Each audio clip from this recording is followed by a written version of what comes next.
Hello mga mi! Eto naman po tayo sa ating trabaho.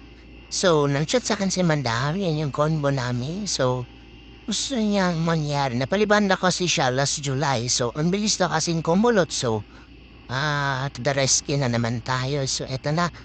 Ang gusto niya madam mangyari, gusto niya mag-highlights, balayage, and then, ang ginawa ko, balayage, ash gray, para naman maiba.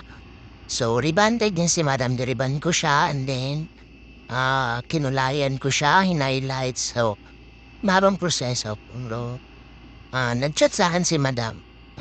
Nagustuhan niya naman after, nag-chat siya sa'kin kasi nagustuhan niya yung mga, hair niya. So, eto na yung ginawa namin. Nag-second coat na ako para hindi ako pa banlaw-banlaw.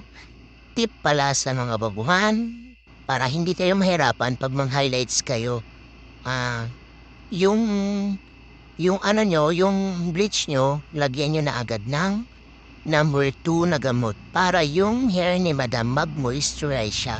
Hindi siya masisira, hindi siya magda-dry. Yun yung pinaka-tip sa gustong ipagsabay yung ribbon, highlights, or ini-bleach. Pwede po siya ipagsabay. Nasa sa gumawa kung paano, kung anong procedure ang gagawin niyo. Huwag niyo lang masyadong tapangan yung gamot para hindi masira yung hair niya madam. Kasi number 1 na nakakasira yung pagtitimpla. Kung hindi ka marunong magtimpla, huwag kang gumawa. Huwag kang huwag kang magmarunong kung hindi ka naman marunong. So,